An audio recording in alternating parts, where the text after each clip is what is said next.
সাবেক প্রধানমন্ত্রী যেই কারণে খালেদ ভাই বলতে চান ওই একই কারণে তাকে সাবেক না বর্তমান খুনিও বলা যায়। আমরা কোথাও কাবিনের স্বাক্ষরও করি না, আমরা বিয়েও করি না। সুতরাং যেই বিয়ে শাদী আমরা করি না সেইটার ব্যাপারে কথা বলা আমাদের জন্য কঠিন। কি বলেছে মসজিদ কেন্দ্রিক রাজনীতি না করতে? অনেক নাম বলেন তিনজন, তার কথা বাদ, এরপর বলেন। মানে তিনি বাদ, এরপরে গুরুত্ব তারেক রহমান সাহেব বলেছে, জামাতের আমির বলেছে, বা এনসিপির কেউ বলেছে। মসজিদ কেন্দ্রিক না, যদি মসজিদের মধ্যে করতাম তাহলে হতো। আমি তো মসজিদের মধ্যে নাই ভাই, এখন রাস্তায় হাঁটবো না, বারান্দায় হাঁটবো না। আমরা আপনাদের মাধ্যমে বলতে চাই মসজিদের মধ্যে ব্যানারটা নিয়ে রাজনীতি নিষিদ্ধ করতে হবে। এখন অনেককে বলা হচ্ছে যে জামাত ইসলাম বিএনপির প্রোগ্রাম করে। আমি তো আমার এলাকায় দেখেছি বেগম জিয়ার ব্যানারটা নিয়েও বিএনপির প্রোগ্রাম করা হয়েছে মসজিদের মধ্যে। আমরা বলবো হ্যাঁ, যখন কোরআন শিক্ষা হবে ভালো কাজ হবে। কেন বিএনপি কি মিলাদুন্নবীর অনুষ্ঠান করবে না? তাহলে বিএনপি মিলাদুন্নবীর অনুষ্ঠান করলে সে মসজিদে করবে না? কেমন কথা? মসজিদেও করবে, রাস্তাও করবে, জামাতও করবে। তবে হ্যাঁ, একদম কোর পলিটিক্যাল প্রোগ্রামগুলো মসজিদের মধ্যে করা না উচিত। যেমন দেখেন, আমি এই জনসংযোগটা তো মসজিদের মধ্যে গিয়ে করতেছি না, এটা আমি রাস্তায় করব। কিন্তু আমি যদি এখন মিলাদুন্নবী করি তাহলে আমি মসজিদে করব না? হ্যাঁ, তবে কেউ ব্যানারটা নিয়ে একদম পলিটিক্যাল প্রোগ্রাম মসজিদে করবো না, এটা আমরা চাই। আমরা কোথাও কাবিনের স্বাক্ষরও করি না, আমরা বিয়েও করি নাই। সুতরাং যেই বিয়ে শাদী আমরা করি না সেইটার ব্যাপারে কথা বলা আমাদের জন্য কঠিন। কাবিনে স্বাক্ষর করা আনন্দদায়ক, ওটা আমরা করতে পারলে রেসপন্স করতাম। যেহেতু আমরা করি নাই, আমরা রেসপন্স করা মনে করলে ওটা ইনকিলাব মঞ্চ থেকে জানা। খালেদ ভাইয়ের ব্যাপারে আমরা 20 মিনিট ডিটেইল বলেছি। অফকোর্স আমার মনে হয় সব উত্তর এখানে আছে। যে আমি বরং আপনাদের মাধ্যমে যেটা চেষ্টা করব, খালেদ ভাই এবার ওই 20 মিনিটের ভিডিও থেকে উনি একটা রেসপন্স করলে আমরা আবার বলবো। আমাদের বলবার কিচ্ছু নেই, আমরা 20 মিনিট খালেদ ভাইকে বলেছি।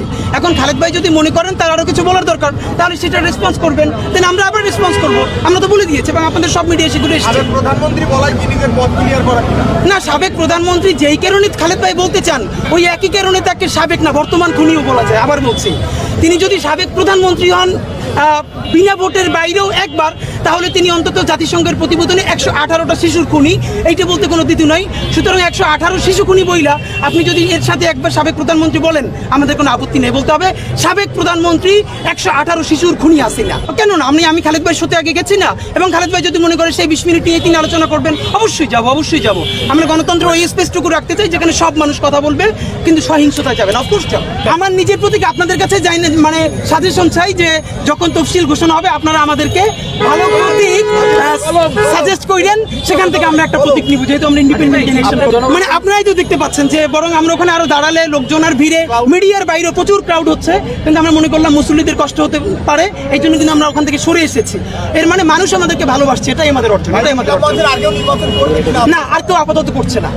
আমি যেহেতু স্বতন্ত্র করছি, আমি তো আর ইনকিলাব মঞ্চ থেকে করছি না, স্বতন্ত্র করছি। এখন পর্যন্ত আমাদের অন্য ভাই বোনরা করছে না, করলে জানাবো। এটা আসলে খুব সিগনিফিকেন্ট কোনো ইস্যু না, গণভোটটা লাগবে।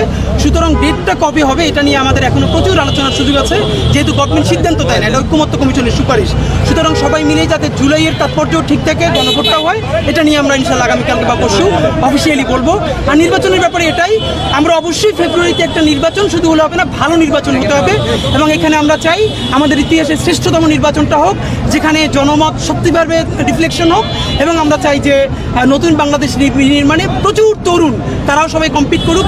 জিতবে কি জিতবে না সেটা কথা না, কারণ আজকে যে কম্পিট করবে আগামী 50 বছর পর্যন্ত সে পলিটিক্স করবে। সুতরাং আমরা প্রচুর তরুণ ভাই বোনদেরকে, যারা এই ব্যাপারে ডিটারমাইন্ড যে সে চুরি করবে না, বাটপারি করবে না, টেন্ডারবাজি করবে না, এইরকম ডিটারমাইন্ড অনেকগুলো মুখ আমরা চাই যারা নতুন করে রাজনীতিতে আসবে। সে মনে করতে পারে অনেক হেভিওয়েট ক্যান্ডিডেটের সাথে প্রতিদ্বন্দ্বিতা করবে, না, ব্যাপারটা এমন না। কারণ হেভিওয়েট ক্যান্ডিডেট আগামী 50 বছর বাঁচবে না, তো 50 বছরের পরে বাংলাদেশে পলিটিক্সটা করবে কে? এই যে তথাকথিত চোর বাটপার টেন্ডারবাজরাই কি করবে? না, এটা তো হতে পারে না।